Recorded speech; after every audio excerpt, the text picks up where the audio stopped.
Amal Clooney, who's taking center stage in an international court case. The human rights attorney, who's married to George Clooney, of course, is outraged after 3 Al-Jazeera journalists were sentenced in Egypt to 3 years behind bars. ABC's Alex Marquardt is in London with all the details for us this morning. Alex, this is not the outcome that anyone was really expecting.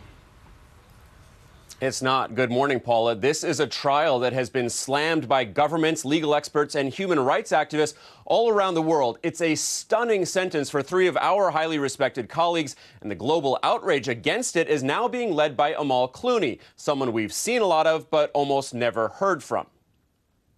It was expected to be the end of a long and painful process for the 3 Al-Jazeera English journalists, the verdict for what were universally believed to be trumped-up charges of spreading false news. But the judge stunned the courtroom and the world by handing down 3-year sentences to the 3 men.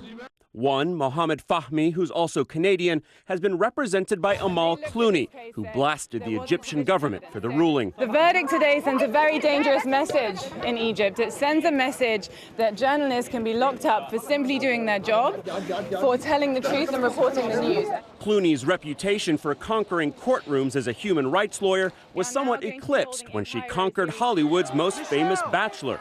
Amal, whatever alchemy it is that brought us together, I couldn't be more proud to be your husband.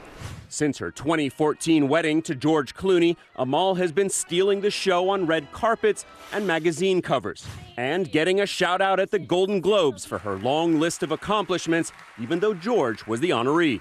So tonight, her husband is getting a Lifetime Achievement Award.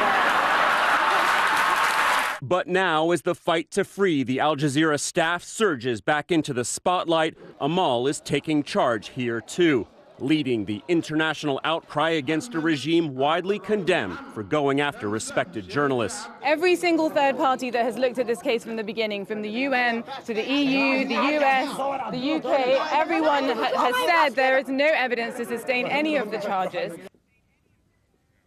And shortly after the sentence was handed down, the U.S. State Department called on Egypt to reconsider, saying the freedom of the press to investigate, report, and comment is fundamental to any free society. Tom and Paula? It certainly is, and certainly shocking. I mean, freedom of speech, freedom of the press, things that we take for granted. Incredibly troubling case out of Egypt.